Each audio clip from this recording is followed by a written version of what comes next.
Good morning everybody. Translation समझने से पहले हमें सब्जेक्ट, मेन वर्ब और ऑब्जेक्ट को समझना आवश्यक है, क्योंकि हिंदी के वाक्यों का स्ट्रक्चर अलग होता है और इंग्लिश के वाक्यों का स्ट्रक्चर अलग होता है। उसे सेम नहीं रखा जा सकता, इसलिए वाक्य में अक्सर गलतियां हो जाती हैं। तो उसका बेसिक कंसेप्ट है कि मेन वर्ब हमेशा वाक्य के अंत में आती है और सब्जेक्ट को पहचानने का सबसे बढ़िया तरीका है कि मेन वर्ब से पहले कौन या किसने लिखकर प्रश्न किया जाता है, हमें सब्जेक्ट मिल जाता है। और ऑब्जेक्ट दो होते हैं, इनडायरेक्ट ऑब्जेक्ट और डायरेक्ट ऑब्जेक्ट। इनडायरेक्ट ऑब्जेक्ट यानी सजीव कर्म और डायरेक्ट ऑब्जेक्ट निर्जीव कर्म। सजीव कर्म पहचानने के लिए मेन वर्ब से पहले किसी या किसको लिखकर प्रश्न करते हैं और निर्जीव कर्म को पहचानने के लिए मेन वर्ब से पहले क्या लिखकर प्रश्न करते हैं। अब इन्हें वाक्य में कैसे ढूंढना है और कैसे वाक्य लिखना है उसको थोड़ा समझेंगे। एक वाक्य है, आयुष सुबह आयुष मुझे घर पर कहानी सुनाता है। तो मेन वर्ब क्या है? जो सबसे लास्ट में सुनाता है, ये मेन वर्ब। बाकी के अंत में आएगा वही मेन वर्ब है। अब सब्जेक्ट पता करना है, कौन सुनाता है? आयुष, ये हमारा सब्जेक्ट हो गया। किसे सुनाता है? मुझे, ये आपका सजीव कर्म हो गया।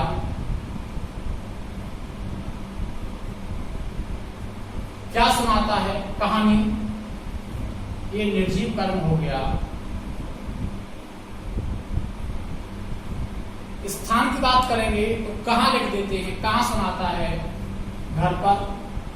कब सुनाता है? ये टाइम पता लग गया, सुबह। इंग्लिश में इसको हम कैसे लिखेंगे? उसके लिए सबसे आसान तरीका है, इंग्लिश के सेंटेंस का एक स्ट्रक्चर होता है फिक्स। सबसे पहले हमें इसमें सब्जेक्ट लिखना होता है, उसके बाद हम सहायक क्रिया लिखते हैं, इसे ऑक्सिलरी वर्ब या हेल्पिंग वर्ब कहा जाता है। उसके बाद मेन वर्ब, उसके बाद सजीव कर्म, उसके बाद निर्जीव कर्म, उसके बाद स्थान और समय। अगर हम इसको नंबरिंग करते हैं, सब्जेक्ट 1 नंबर पे आता है, 2 पे ऑक्सिलरी वर्ब आती है, 3 पे मेन वर्ब आती है, 4 पे सजीव कर्म आता है, 5 पर निर्जीव कर्म आता है, 6 पर स्थान आता है और 7 पर समय आता है। इसी नंबरिंग के हिसाब से अगर हम देखते हैं, अगर अंग्रेजी के और हिंदी के वाक्य का हम कंपैरिजन करते हैं तो यहां समय सबसे पहले है, तो समय अंग्रेजी के अकॉर्डिंग 7 नंबर पे होता है, सब्जेक्ट नंबर 1 पे होता है, इनडायरेक्ट ऑब्जेक्ट नंबर 4 पे होना चाहिए, प्लेस नंबर 6, निर्जीव स्थान और निर्जीव कर्म नंबर 5 और मेन वर्ब नंबर 3। अब हम देखेंगे 7, 1, 4, 6, 5, 3।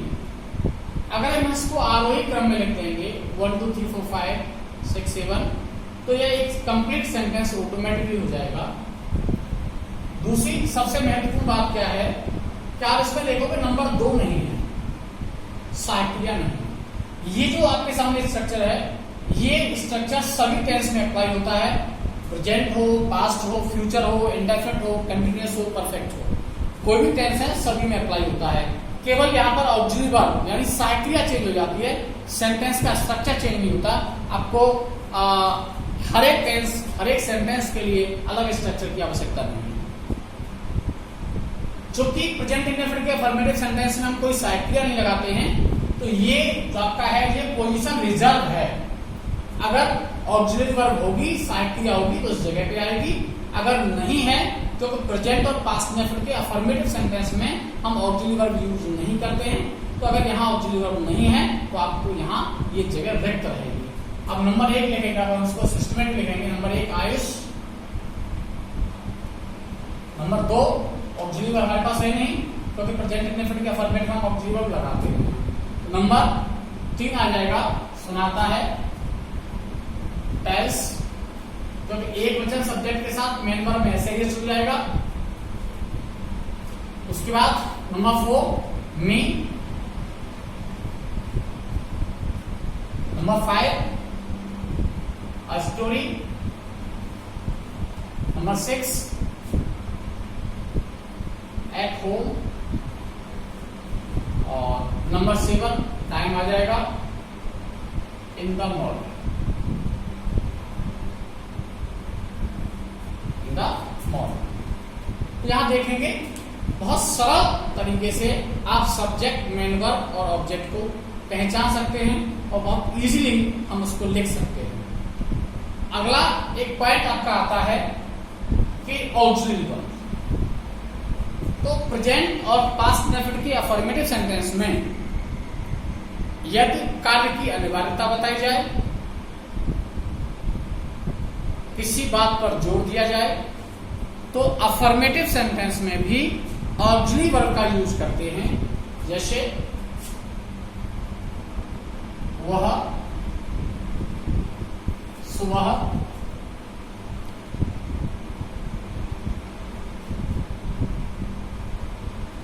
अंग्रेजी अवश्य पढ़ता है।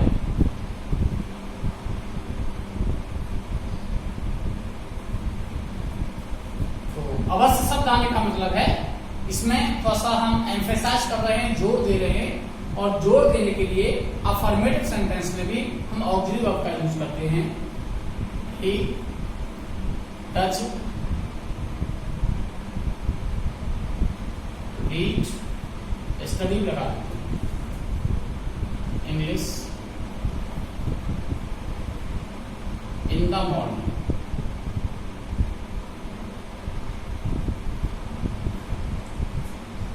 बेसिक कॉन्सेप्ट है।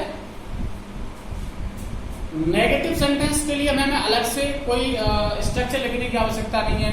इंटररोगेटिव सेंटेंस के लिए अलग से कोई स्ट्रक्चर लिखने की आवश्यकता नहीं है। नेगेटिव सेंटेंस में ऑक्सिलरी वर्ब के बाद यहां नॉट जुड़ जाता है, ऑक्सिलरी वर्ब के बाद यहां नॉट जुड़ जाता है।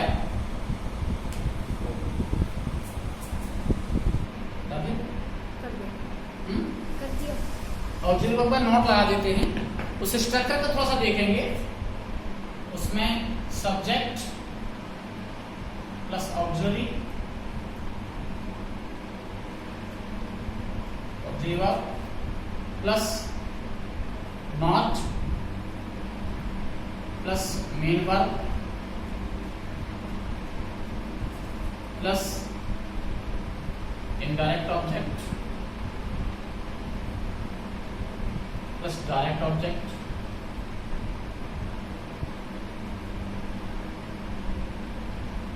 Plus place plus time. यानी पूरा स्ट्रक्चर वही है, केवल इसमें नॉट ऐड हो गया है। मैंने आपको इसलिए लिख दिया है आपको कंफ्यूजन न हो, केवल नॉट ऐड हो गया है। नेगेटिव में कुछ डिफरेंस नहीं आता, केवल नॉट ऐड हो गया है। जैसे वह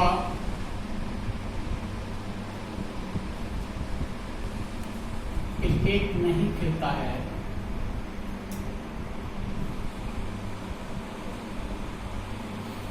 he does not play cricket।